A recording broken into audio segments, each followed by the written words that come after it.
Sandrine. Salut David. Prête pour le fight? Ah, tu vas voir. Alors bienvenue, merci de nous retrouver pour un nouveau comparo sur le repère des motards avec deux motos majeures néo-rétro, une un peu plus rétro et l'autre un peu plus néo. Et on va encore en discuter avec la Z650 RS et la Yamaha XSR 700. Et oui, ce sont les deux modèles qui sont tout identiques en fait. Deux bicylindres. Bicylindre hérité de l'ER6 devenu Z650 après. Et puis celui-ci, le fameux CP2 cher à Yamaha, qui existe également en version traceur ou MT-07. Ça y est, t'as fini là? Ouais, j'ai fini, ouais. Le poids à 1 kg près, elles sont identiques, 187 kg, 188 kg. Puissance quasi identique, à quelques chevaux près. 5 je crois. 68 côté Z650. Et du coup 73 de l'autre côté. 0,4 pour être précis, niveau XSR, donc un tout petit peu de plus de puissance. Enfin, sur le papier, elles sont pareilles. Et en fait, dans le vécu, pendant l'essai et le comparo, ça n'a rien à voir. Mais bon, on vous dit tout. A tout de suite. Bon alors, premier duel, le look. Alors là, bon, c'est toujours une histoire de goût personnel. Ça n'a rien à voir. Ce qu'on peut dire, c'est que là, c'est une vraie rétro. Oui. Qui est issue d'une ancienne Z de la gamme. Bah oui, issue de la Z900 de 1972, voire de la Z650 B1 de 1977, donc on remonte vraiment, mais ouais, le réservoir un petit peu en goutte d'eau, cette selle monoplace, ce phare avant très rond, même ce compteur qui a un petit look d'ancienne avec ce feu arrière au blond. Franchement, Kawa a une vraie histoire. On retrouve une moto type des années 70. Ça, c'est ce qu'on appelle une néo-rétro. Pourquoi rétro? On l'a expliqué. Pourquoi néo? Parce qu'il y a toute l'électronique nécessaire à en faire une vraie moto d'aujourd'hui. Alors que la Yamaha, c'est une néo-rétro, mais on va dire c'est plus un look de prépa, on va dire. Ouais, dans les lignes des Faster Zones, des préparations, de toutes les déclinaisons qu'Yamaha a fait à ce niveau-là, on ne peut pas vraiment la classer dans le néo-rétro. Autant on est sur quelque chose de très consensuel avec la Z650 parce qu'on fait appel au passé à des motos que l'on a vues. Là, hormis les prépas, on ne les a pas vues. Et donc, en général, côté look, vous êtes très tranché dans vos commentaires. On l'a vu avec l'XSR, aussi bien 700 que 900 qui a été publié récemment sur le repère. Vous adorez ou au contraire vous n'aimez pas du tout, mais c'est jamais entre les deux. Donc on va dire un partout parce que là franchement... Là c'est une question de goût et de couleur, ça ne se discute même pas. D'autant plus qu'on est sur deux japonaises, la finition est excellente des deux côtés. Bon, deuxième aspect quand même primordial pour une moto, le moteur. Donc deux bicylindres. 649 cm3, 689 cm3. Ouais, 40 cm3 d'écart. En général, ça peut ne faire rien du tout, hormis apporter un tout petit peu de plus de puissance sur l'XSR, 73 chevaux contre 68 chevaux. Obtenu plus haut sur la Z650, on le voit sur l'autoroute à 130 km/h, on est plutôt aux environs des 6300, 6500 tours, alors qu'on est quasiment 1000 tours en moins, on est plus proche des 5000 tours sur l'XSR. Ça donne une idée aussi du comportement moteur. Là, il faut aller un petit peu la taquiner dans les tours. Elle broute plus facilement que la XSR qui, en fait, accepte quasiment tout. En fait, on peut rouler sur le 6e et dernier rapport avec l'XSR en ville, donc sous les 50 km/h, ce qui est plus délicat avec la Z650. Et là, c'est franchement pas facile. Il faut vraiment faire ces tests-là pour s'en rendre compte. Pourquoi? Parce qu'au premier abord, on a l'impression que c'est elle qui est un petit peu plus rugueuse, un peu plus compliquée, et que c'est la Z650 qui paraît tellement facile en prise en main. En fait, là, le moteur, il est onctueux, facile de prise en main. Là, on retrouve la signature un petit peu Yamaha, c'est-à-dire un peu MT-07, plus hargneux, plus tout de suite on passe les vitesses, on sent que ça veut partir, alors que là on passe les vitesses et c'est doux. Oui, même au niveau de la boîte de vitesse de la Kawa est 10 fois mieux avec cette boîte anti-dribble sur la Kawa, alors que l'XSR, elle est un petit peu rugueuse aussi la boîte. Pour passer les rapports, voilà, il faut, si on débraille bien, pas de souci, mais autrement, ça peut accrocher un tout petit peu. Toi, tu préfères un petit peu le moteur de la Yam quand même? J'aime bien les moteurs un peu pétillants, qui ont du peps, etc. Voilà. Et en termes de motorisation, c'est vrai que l'XSR, on donne un petit coup de dent, ça devient tout de suite beaucoup plus joueur. Ouais, petit plus sur la Yam. Moi, j'aime bien la Kawa, mais je suis d'accord avec toi. Après, c'est une question de goût. Effectivement, moi, c'est doux, c'est tranquille, ça me suffit, ça me va très bien. Donc, j'aime bien la Kawa.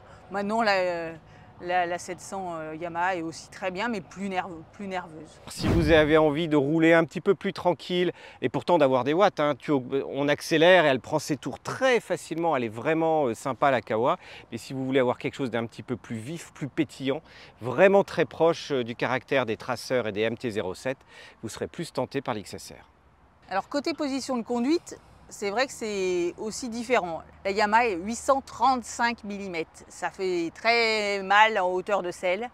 Du coup, nous, pour les petits gabarits comme moi, 1,60 m, on a même été obligé de mettre la fameuse, ça c'est pas la selle d'origine, c'est ce qu'ils appellent la selle plate, qui permet, alors on n'a pas mesuré, mais au feeling, en fait, elle est un peu plus étroite, un tout petit peu plus plate, et du coup, ça rend les choses un petit peu plus faciles, on va dire. Il n'y a même pas photo du tout. Du coup, pour les petits gabarits, pour les grands gabarits, ça ne va rien changer. En look, elle est beaucoup plus sympa, mais c'est surtout que comme elle est plus fine ici, on a vraiment, au lieu de poser le bout du pied, on pose les premières phalanges, on dira, ou le bout du pied, et du coup, ça met beaucoup plus en confiance. Donc, pour tous les pilotes qui vont faire entre 1,60 m et 1,70 m, pensez à négocier la selle en option. Personnellement, je préfère la position de l'XSR parce que ça donne un peu une position un peu trail, beaucoup plus haut. Donc la sensation de hauteur, c'est aussi dans la position de conduite avec un guidon beaucoup plus large ici. Beaucoup plus large. Alors qu'on est sur une position plus tradie, plus rétro en fait. Là, mais là, on n'a pas le problème. On est à 820 mm de hauteur de selle. Donc là, tout va bien, on va dire. C'est un petit peu haut, mais ça va encore pour les petits gabarits. Et effectivement, la selle est ultra confortable, ça on en parlera tout à l'heure. Et le guidon est naturel, on va dire. Il est moins large et moins haut que sur la XSR. Moi, j'ai l'impression, quand je passe sur celle-là, de passer sur un trail en position. Et sachant que, en plus, les repose-pieds sont plus hauts sur la XSR. C'est vrai que sur celle-ci, le guidon est vraiment beaucoup plus large. On a vraiment cette position trail qui peut donner l'impression d'être un tout petit peu plus haut également et d'avoir une moto qui n'est pas aussi facile ni agile du fait de cette hauteur. Moi, je la trouve un petit peu lourde de l'avant, justement. Je ne sais pas si c'est le guidon qui fait ça. En fait, elle est très stable et la position donne un petit peu plus de poids sur l'avant. Donc moi j'aime bien parce que ça donne vraiment le sentiment que la roue avant, elle est bien en appui sur la route et du coup qu'on peut y aller, qu'on peut ouvrir. Et moi j'aime moins, moi je préfère celle-là. Mais par contre, il faut reconnaître que la Z650, pour les petits virolos, etc., en fait, on a l'impression d'avoir toujours eu cette moto, même sur les premiers tours de roue, alors que l'XSR va demander un petit peu de dressage, de s'habituer un petit peu davantage à elle. Tout à fait, nous sommes d'accord. Et dernier point sur la position de conduite, peut-être les rétros, ils ont vraiment un look sympa sur la Z650. Et on voit super bien dedans. Alors qu'ils ont l'air plus larges en fait ici, mais on ne voit pas mieux. Donc, donc voilà. Je suis d'accord. Côté suspension, là on va dire que Kawasaki est devant. Les suspensions sont beaucoup plus souples, agréables. Ça absorbe quasiment tout. La selle est confortable. Au bout de 200 km, 300 km pour venir jusqu'ici au bord de la Loire, moi j'étais nickel. David commençait à avoir mal aux fesses sur la XSR 700. Ouais, l'XSR est plus sèche. La Z650 a vraiment des forts débattements, aussi bien à l'avant et à l'arrière. À l'avant, d'ailleurs, au freinage, ça peut avoir une petite tendance à plonger. Alors que l'XSR est beaucoup plus stable, mais aussi beaucoup plus dur. Alors voilà, dès que le rythme va s'accélérer, la Z650 va commencer à avoir un tout petit peu plus de vie, on sent que tout va jouer un petit peu davantage. L'XSR, on a l'impression vraiment d'avoir un bout de bois. J'exagère un peu pour le bout de bois parce que c'est quand même plus confortable qu'un bout de bois, vous ferez les 200 km sans souci. Côté freinage, de toute façon, toutes les deux freinent très bien. Il n'y a pas de souci, ABS de série. On est vraiment dans le haut de gamme de ce qu'il y a sur ce type de moto. On n'est pas sur des motos au rabais. On a vraiment la qualité à chaque fois des deux japonais, aussi bien Yamaha que Kawasaki. Donc, avantage un peu Kawasaki pour les doubles disques avant de 300 mm par rapport au double disque de l'XSR. Mais franchement, en termes de ressenti, ça ne se joue pas énormément. La seule chose, c'est que la Z650 va plonger un petit peu plus au freinage un peu appuyé, contrairement à l'XSR l'XSR qui va rester un peu plus en ligne et droite. Par contre, l'XSR, je trouve, a un frein arrière, limite un petit peu, peut-être un peu plus spongieux, alors que lui, à contrario, il fait 245 mm contre les 220 mm de la Z650. Et on pourrait dire, ben tiens, c'est la Z650 dont le frein arrière est moins bien. Et en fait, non, ce sont deux excellents ralentisseurs aussi. Vous arrivez un peu trop rapidement en courbe, etc. Les deux vont très très bien asseoir la moto avant d'attaquer. Alors côté instrumentation, bon là de toute façon on est dans du sobre dans les deux cas. Mais là il y a le petit côté effectivement look rétro avec deux compteurs classiques analogiques et un petit écran LCD au milieu qui donne les informations principales, c'est très lisible. La vitesse, la conso, le trip partiel, le triple global, il y a tout ce qu'il faut. Là on joue un petit peu plus le petit compteur rond, tout numérique, qui est sympa aussi. Bah, il est très sympa, mais il y a moins d'informations, donc faut choisir en fait. Et oui, il est moins classique, on va dire, pour un motard. Oui, c'est encore une fois, c'est un compteur qu'on va retrouver un peu sur des prépas. Et par contre, on va retrouver alors une jauge à essence également. Le tout est très très lisible, il n'y a pas de souci. On va retrouver le rapport engagé, comme sur la Z.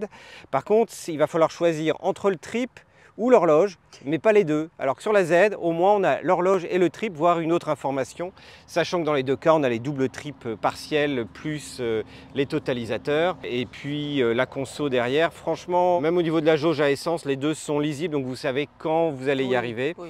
Et puis ben, quand on parle de jauge à essence, c'est le moment de parler de la consommation. Bah, tout à fait.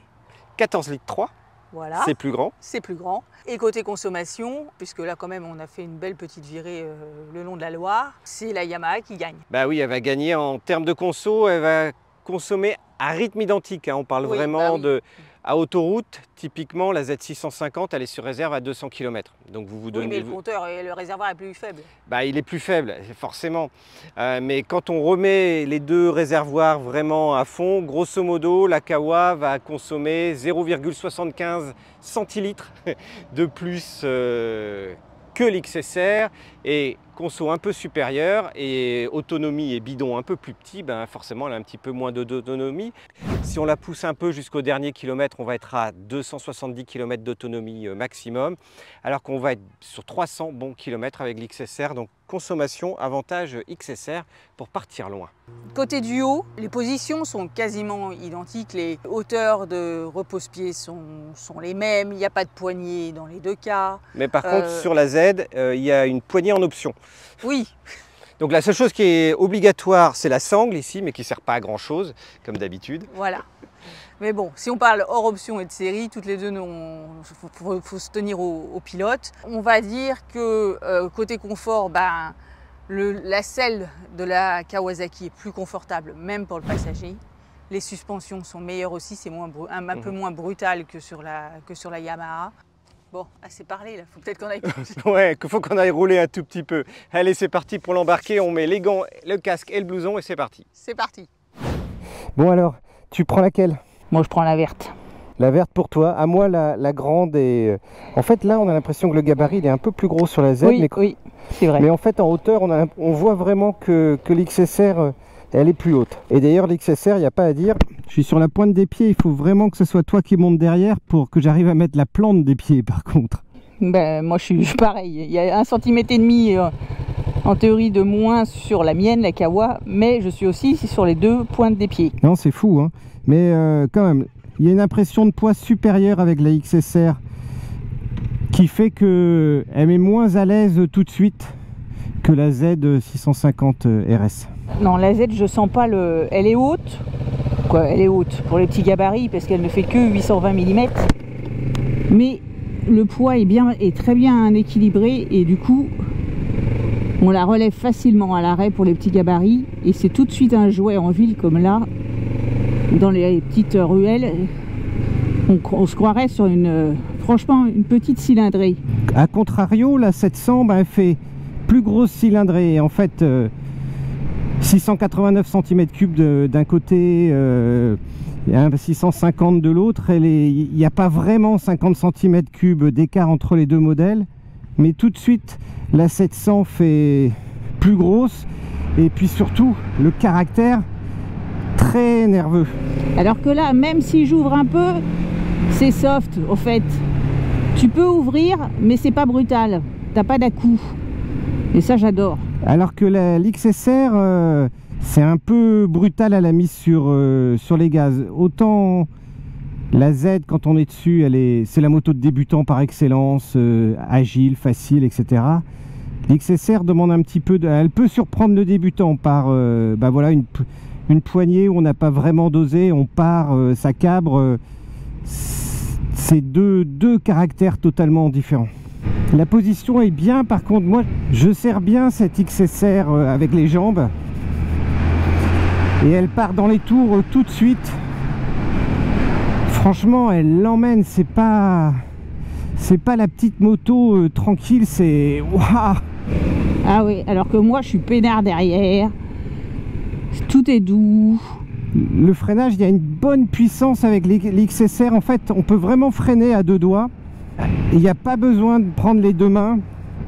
Le frein arrière est plus qu'un honnête ralentisseur, donc ça c'est bien. Mais c'est un petit peu spongieux vers la fin sur l'XSR. Non, alors que moi, franchement, le freinage est à la hauteur de l'accélération. C'est-à-dire que c'est efficace, mais doux. Et pas spongieux. Les leviers de frein sont bien réglés, je veux dire, ils sont pas durs. Je trouve qu'ils sont un peu plus durs à prendre en main avec l'XSR. Là, j'ai pas aucun souci. Franchement, ce que j'adore avec cette Kawasaki, c'est vraiment, voilà, on est à 40 à l'heure, 30 à l'heure, c'est un jouet. Et par contre, le rétrogradage, la Z650 avec son embrayage en tri-dirible, elle est vraiment bien, ça, c'est très rassurant. Bon, et ben, moi j'adore cette Kawa en tous les cas. Et on change de moto. Ah ouais, on change de moto. Hop.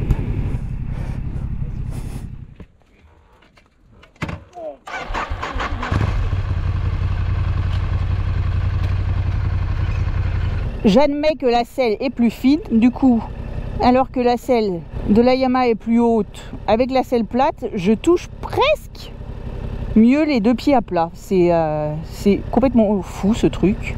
Et pourtant la Z650, quand on se met à bord par rapport à la XSR, on a l'impression d'une toute petite moto. Les bras sont plus rapprochés, on a l'impression d'être plus bas, le réservoir est plus rond au lieu d'être étroit, on serre mieux. Ça n'a rien à voir. Alors que là, avec ce guidon ultra large de la XSR, est gros, en gros, tout est gros et large. Là. On a l'impression d'avoir un gros phare, une grosse roue, une grosse avant en fait par rapport à la Kawasaki qui est très fine. Et ça vibre, je trouve. Ouais, bah parle de tes vibrations. Moi, je trouve qu'elle vibre plus en fait. Oh. C'est là où on n'est pas d'accord. Nous ne sommes pas d'accord sur ce point. Je trouve que la Yamaha vibre en 2 et 3e en fait, en dessous de 60. Je trouve, j'aime pas les vibrations, clairement. Alors que la Kawa ne fait aucun bruit, quoi, tout en souplesse. Et David pense tout le contraire. Ouais, mais en fait, ça dépend des régimes. C'est-à-dire que les vibrations, l'XSR vibre plus gros, comme si c'était vraiment un plus gros moteur, alors que la ZRS, elle vibre plus fine. C'est un peu comme la Badois, il y a les grosses bulles et il y a les petites bulles. Je suis d'accord. Avec l'XSR, c'est les grosses bulles, et avec la Kawa, c'est les petites bulles. Donc c'est une question de caractère après, mais en toute objectivité, autant on sent bien le bicylindre sur la Z650, autant une fois qu'on roule, en fait les vibrations elles disparaissent quasiment. Il y a quelques régimes, on les sent un peu et puis on les oublie très rapidement. On sent plus, je trouve, l'effet bicylindre sur la Yamaha que sur la Kawa. La Kawa est plus douce, elle est très souple. Elle monte très vite dans les tours par contre. Ce qui est assez impressionnant, c'est qu'on est tout de suite à 6000 tours avec. Mais elle est, on dirait un vélo. Autant l'XSR est très stable, etc. La Z650, c'est un vélo en fait. C'est la différence. C'est difficile d'expliquer, mais elle est beaucoup plus agile, beaucoup plus facile de prise en main. Et ouais, bah les demi-tours sont hyper simples également. La Z650, elle fait des demi-tours dans un mouchoir de poche. Par contre, comme elle tape un peu plus et elle cogne un peu plus, Le demi-tour, il faut le jouer un peu plus à l'embrayage, alors que l'XSR, elle accepte tellement tous les régimes que c'est beaucoup plus facile de faire le demi-tour à très bas régime et sans se soucier du régime. Donc c'est un peu ambivalent en fait. La Z650 est plus facile par certains aspects, et puis dès qu'on est habitué à l'XSR, en fait l'XSR a un petit plus. Et en suspension, bah c'est pareil, la Yamaha est un peu plus rude, on va dire, c'est raisonnable, hein. Mais elle est un peu moins smooth, douce que la Kawasaki, que ce soit pour le pilote ou le passager d'ailleurs. Et les accélérations sont très rageuses sur la Kawasaki, la Z650. Et il ne faut pas hésiter à tirer pour l'amener dans les tours, avec un compte tour qui va facilement à 8000, 9000, 10 000 tours minute. Alors que comparativement, l'XSR, elle n'a pas besoin de monter aussi haut. Mais en fait ça va, on s'y fait à la XSR au début. Avec ces 835 mm, je me disais je vais jamais y arriver. Et en fait, non, ça, il vous faut quelques heures, et au bout de quelques heures, on s'y fait. Mais il n'empêche que pour la ville, si vous faites beaucoup de villes, beaucoup de petites rues et tout, je trouve qu'il faut prendre la Kawa pour son agilité. Maintenant, pour les trajets, voie rapide, comme on va le faire là, prendre l'autoroute ou le périph', franchement les deux motos sont très bien. Il n'y en a pas une qui protège mieux du vent que l'autre. On a testé et franchement à 120 c'est aussi dur sur l'une que sur l'autre. On voit très bien dans les rétros sur les deux modèles, ça va. Ce qui est bien aussi, c'est que les rétroviseurs ne vibrent pas du tout sur la Z650, alors que sur les bicylindres souvent on a des rétroviseurs qui vibrent.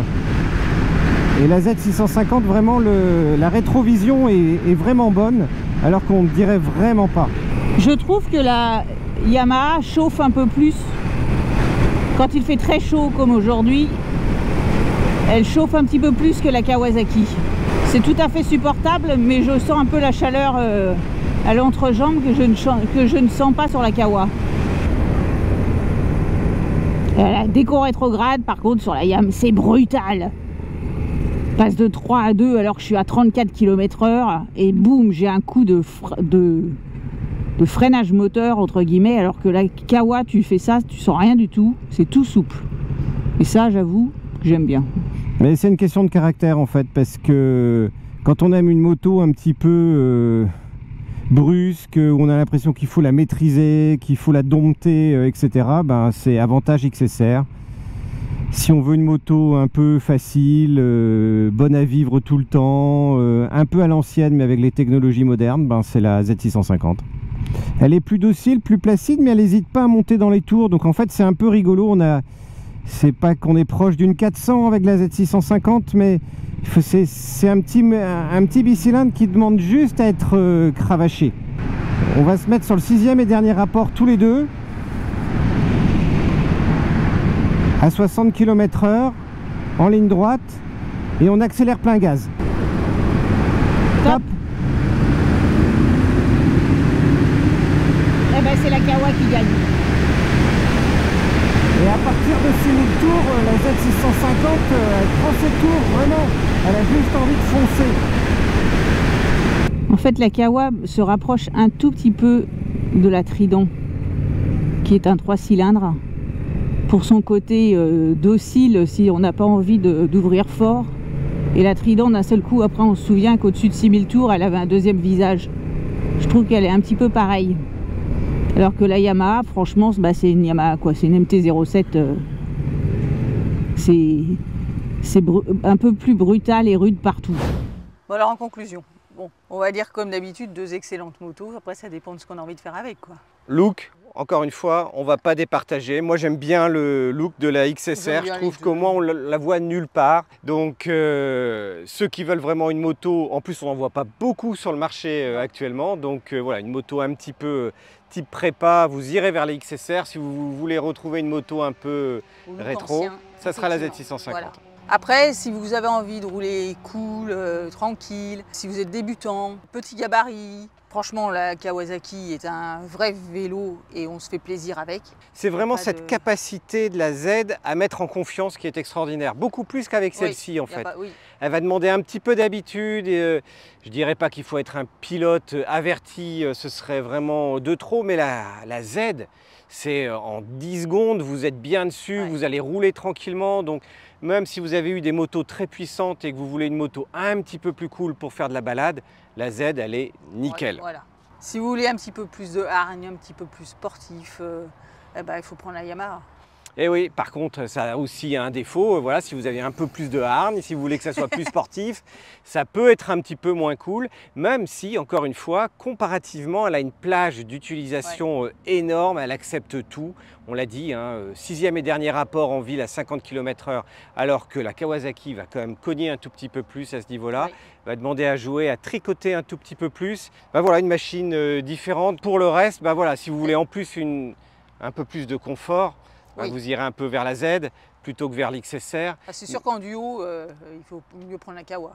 Et puis en facilité pour les petits gabarits, ça sera également la Kawa qui donne confiance en fait à tous les niveaux, alors que celle-ci demande un petit peu d'expérience, mais au bout de quelques kilomètres et de quelques jours, elle va vous donner confiance. Et d'autant plus que côté pneus et position, encore une fois, même avec les Road Sport 2, dont on ne dit pas toujours du bien sur la Kawa, elle est très maniable, la Kawa, elle s'emmène facilement et naturellement. Donc même les pneus mettent en confiance. Bon, et puis de toute façon, côté budget, elles sont au même prix, donc... Ça ne sera pas le budget qui départagera votre choix, mais vraiment le look et leur capacité. Voilà, on a fait le tour de ce Comparo XSR Z650.